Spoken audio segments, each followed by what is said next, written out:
And genuinely, do you think that I have the kind of spare time on this mortal coil to be trying to dull myself down so that I meet the approval of random strangers in the street? No, I don't have that kind of time. Whoop. Hi.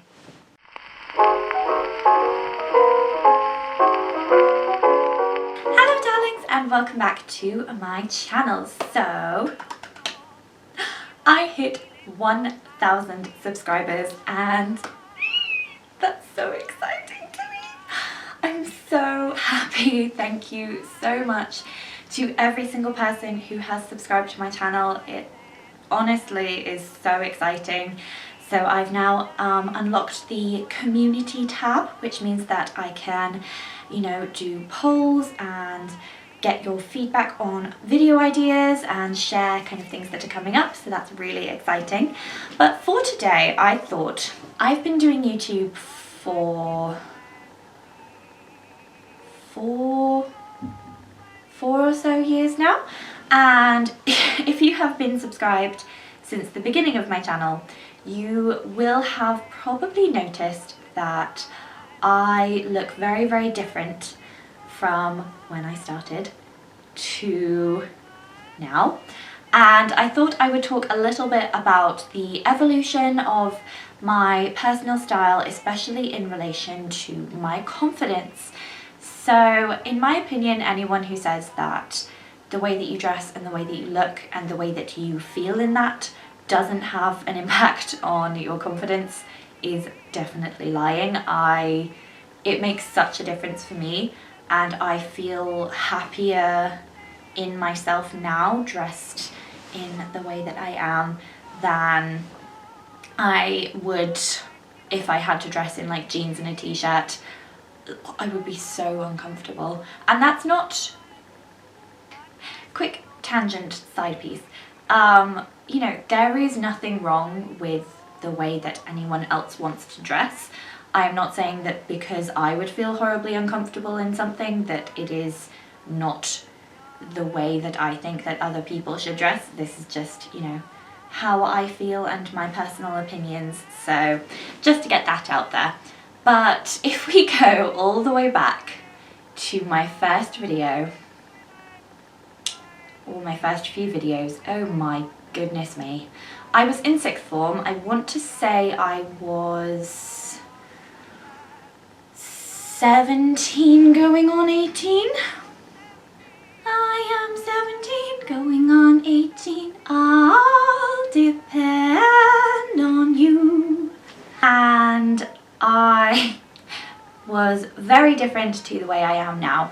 I've never been conventionally dressed, I will say. I've always been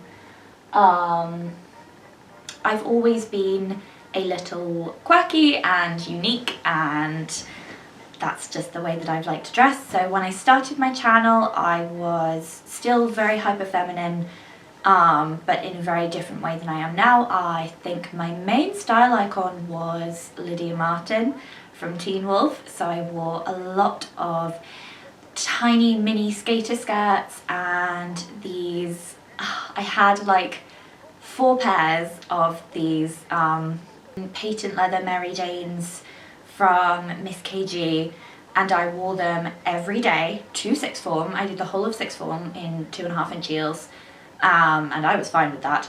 I was already tall, so it just made me even taller. And I just generally dressed kind of funky and different. I loved pink, I loved over-the-knee socks. I remember I went through a hardcore phase where I loved colour coordinating frilly ankle socks with my Mary Janes.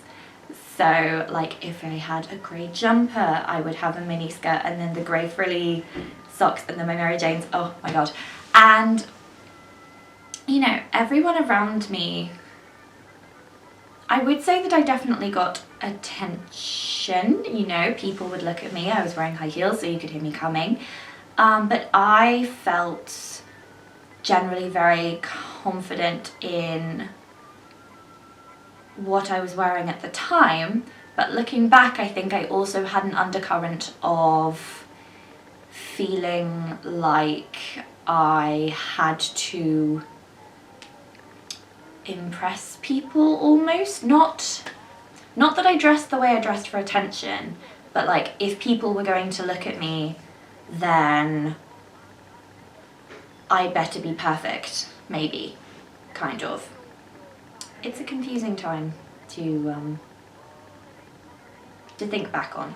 But I also, during this time, I got a couple of 50s style dresses, one of which I actually still have today. It's a dress and cardigan set from Lindy Bop.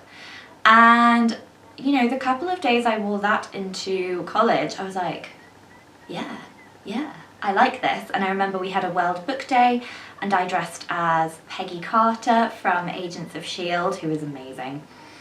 And I really liked it. And then when I went into university, I would say that for the first year I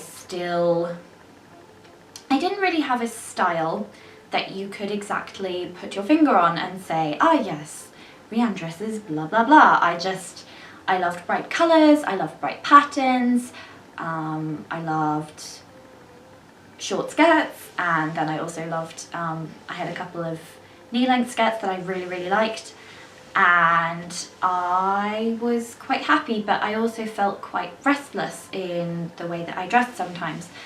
And I was trying on all of these different ways of dressing and none of them really felt exactly right.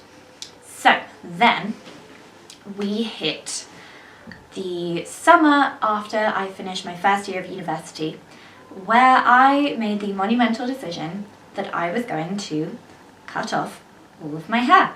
And I got a Daisy Buchanan inspired pixie bob. And this was kind of the revelation that started everything for me. So I cut my hair really short and I loved it. I felt so good with that short hair. And then I went with my mum and we found a shop in Ipswich called Pocket Watch and Petticoats. And it's still to this day, they have 3 shops. They have one in Ipswich, one in Bury St Edmunds and one in Cambridge. And to this day, I love it in there. If I can't get a job in theatre after this job ends, I want to work in that shop. It would be heaven for me.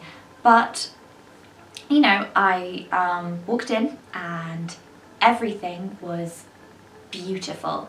And everything was, it was like a fairy tale. It was like a dreamland.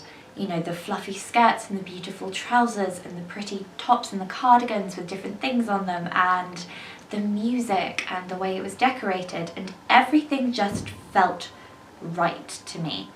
And I remember I bought quite a few things with my mum, and then I realised that I really loved dressing like this. And around this time I also discovered, thanks to the power of the internet, influencers like Jessica Kelgren-Fozard and Rachel Maxey, and I started finding Instagram accounts that were part of the vintage community, which I've been slowly expanding into around that time. And I realised that there was this group of amazing people who were dressing like this every single day, and I was like, hey,